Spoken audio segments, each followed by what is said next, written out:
okay? Something about that comes into play. For some of you, and remember, this is for Gemini, Sun, Moon, and Rising, you guys. If these messages don't make sense, then always watch your Moon and Rising anyway.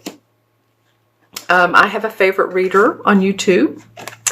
I'm reading these cards straight up. And I listened to the video for my sun sign for October, and it really didn't resonate at all. And I was so surprised. I mean, that happens every so often. Because, like Gemini, not every Gemini is born on the same day, the same minute, same month. Some of you guys are, end of May, and some of you are June. So, just remember that, okay? And also, too, one more thing.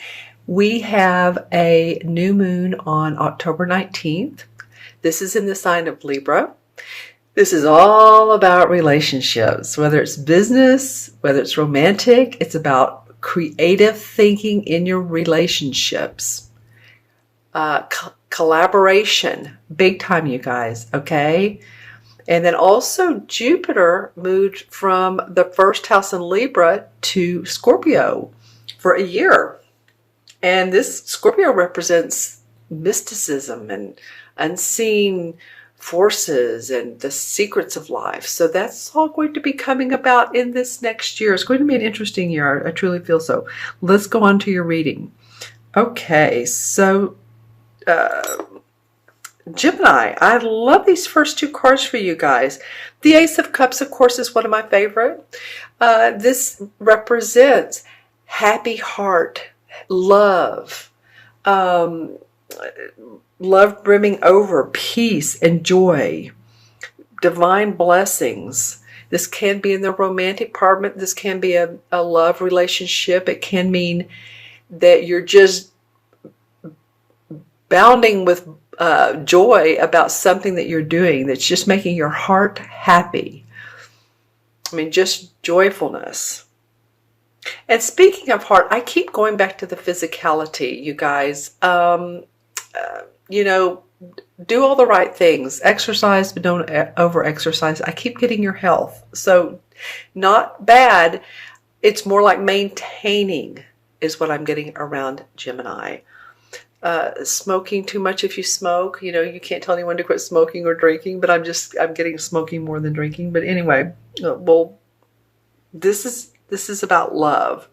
Your cup runneth over. It's very watery. It also can represent a Pisces, Scorpio, or Cancer, sun, moon, or rising.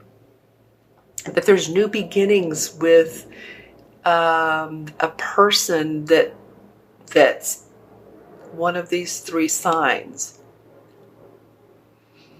This is very emotional, happy, joyous, or this could be one of your rising or moon signs. So put in the comments below.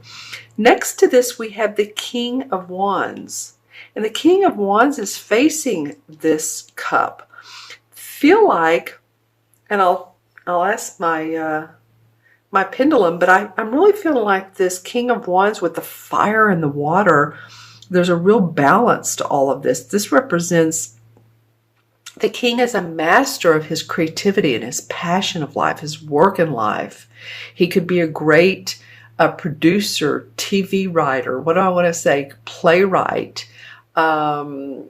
He's very creative in his business thinking. And the kings don't have to be he's. They oftentimes are, but remember, these cards are not that gender specific. This can be a woman.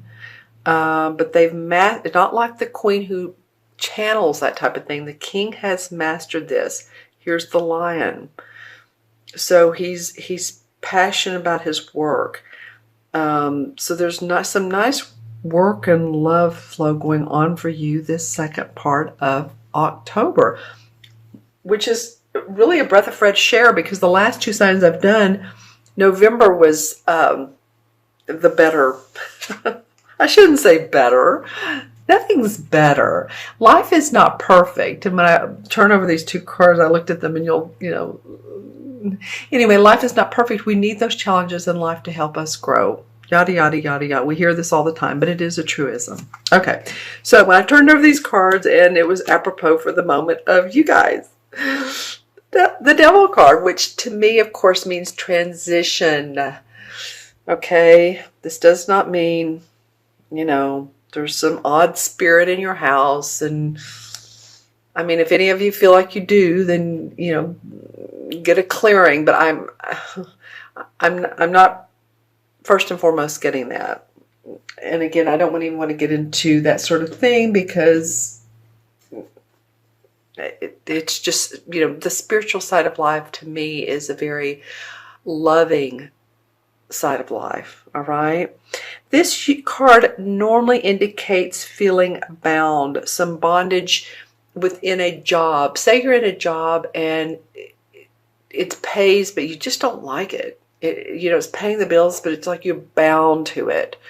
It's interesting too. This card represents addictions, smoking too much, drinking too much, shopping too much. And I was talking about your health earlier and some of those types of things. So I think this could be sort of a theme for some of you Geminis. And again, Gemini Sun, Moon, or Rising. My Gemini is Moon, so I'm paying attention. Or not. And if you're not in any of that, then it could be a relationship easily. If you feel like the relationship, because it comes under this love, this peace, this beautiful love of Ace of Cups, and then it's like, boom, here comes this card of feeling bound. So there may have been you may have met someone or you're feeling good about someone in a relationship, and then you're thinking, maybe this is not exactly what I think it is. Maybe I still need my freedom. Okay, and then under the King of Wands comes the Five of Wands, and this card normally represents competition. It can mean joustful teasing each other, playfulness. It can mean that. It doesn't always have to be. It's not a bad card. It just means that there's different ideas, different opinions, different differences, like. And that can be joyful. It can be playful. So it's interesting that this comes around. I'm looking at how this flows. There's something that in your life that even if you don't talk about it, makes you want to stop in your tracks. It's something that you feel, again, and I'm not trying to make you feel this way, but something possibly you feel guilty about. If it is, an addiction, maybe it's too many sleeping pills or alcohol, again, like I said, and it just feels like a guilty pleasure. So, maybe it's not so bad for some of you. Maybe it's just taking a look at it and saying, well, I maybe do this too much. You're right, universe. Maybe I do this too much, because this is a major arcana card. It's from the universe. Maybe I overextend myself in some ways. Maybe I'm a workaholic. Maybe I'm not paying attention to the balance of life. So it feels like a caution card. And this card coming under this King of Wands, a lot of passion for you guys. Wow, lots of passion for Gemini. Let's see what the transition card is about. Like, your own ideas are important to you. What interesting, the transition card from one month to the other is the Fool card. And the Fool is all about being carefree and happy and taking chances and standing on the edge of the cliff and saying, I don't care. I'm going to take that chance and be open and experience the newness of life. Kind of like a child. Children don't anticipate every single move they make when they're playing, because they're just being themselves. They don't have it in them yet that, oh wait, I'm not supposed to do that because of someone told me not to do that, or just they don't have that analytical. They're just being open. See how he's open. His hands are open, and it makes his heart open to life. So this is a childish understanding, a childlike understanding that brings about wonderment of maybe some area of my life needs to be changed because you're a very passionate person and you have ideas that you want to stand out.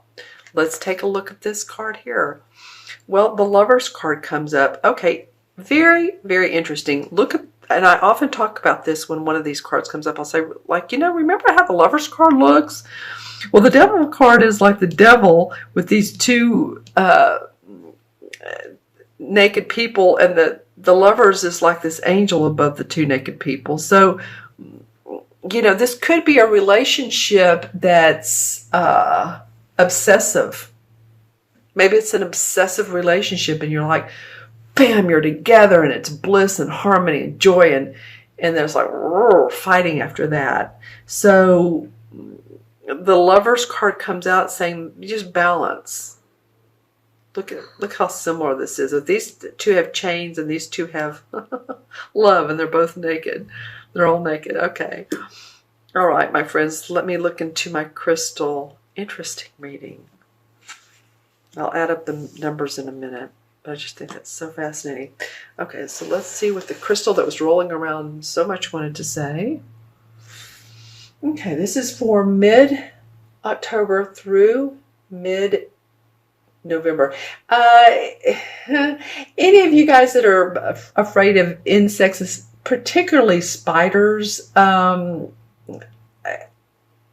and maybe there's a lot of insects around you. Normally in the wintertime the insects go away, but I'm just feeling like you get the creeps. Hold on. It just feels, maybe if you go on a camping trip and you're in a cabin, you just kind of get the creeps when you see a spider. A lot of people do. I'd be interested to know too if any of you all want to Google what spider meaning means. Interesting, because every insect, every animal has a totem meaning. All right. Well, I'm getting groups of activity, and I wanted to say groups of love, so I'm going to go ahead and go with that. There's a connection between you and others, both on a several ways. Communicatively, as you Geminis are. I do feel like you bounce ideas off of other people. You're very good at that. And also, thoroughly, if any of you all are astrologer or stargazers, this might be, especially in November, an interesting time to do so.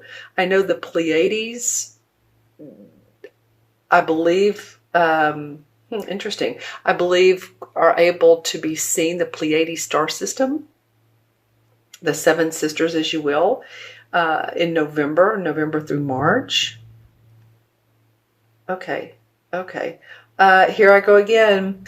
I'm seeing people working out. They have on shorts, but it's just showing me that they are working out with either a group of people.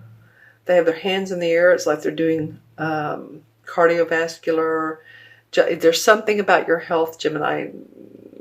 The universe wants you to pay attention to it and get that bodily fluids, get that, your heart, everything moving, not sitting too much. Okay. Let's see what else. That's interesting. How do I describe that? Old structures, not quite pyramids, but any of you all that are interested in architecture, in historical homes, that comes up for some of you. And then the people working out again. So you all please leave any comments below if any of these messages, whether they're from the cards or from the crystal, align with you. Okay, lots of it's a blue-green. Teal to me represents peace And, well, this really wants to roll. And this dove would represent that. So balance of peace and harmony in your life. Okay, let's add up the cards. So we have 1, 2, 0. So 1, 2, 15 is 17 and 5. 17 and 5 is 22. And 22 is a master number in numerology. 22 life paths, if your life path is 22, that's your birthday added up, or if you're born on the 22nd, you are so good at connecting other people. Man, you are a major player. You know how to connect others. You're a master builder. You know how to make things happen. And it's because you have this tendency to be peaceful and diplomatic with others. And you'll say, hey, come on, what if we combine this and this together, and we could all go on the same trip, and you just start planning out things. So anyway, that's what the 2 represents, is master building. The 22 in the major arcana, is the last card, which is the World card. Don't you love it? No, I'm sorry. I apologize. There is no 22. 21 is the World card. So there is no 22. So we'll do, I keep wanting to do 2 10s, but we can't. We'll do 4. And 4 came up in the last reading as the major arcana card. 4 is the Emperor. The Emperor is the archetypal father, judge, priest, a boss, a leader. He also represents the sign of Capricorn. So if you all have any Capricorns, which would be end of December through January 23rd, something like that, birthdays, then leave some comments below, all right? Because this person can be in spirit as an archetypal father, if your father has passed over, or someone who might be like a guide to you, a spirit guide who gives you support, guidance, creativity, information.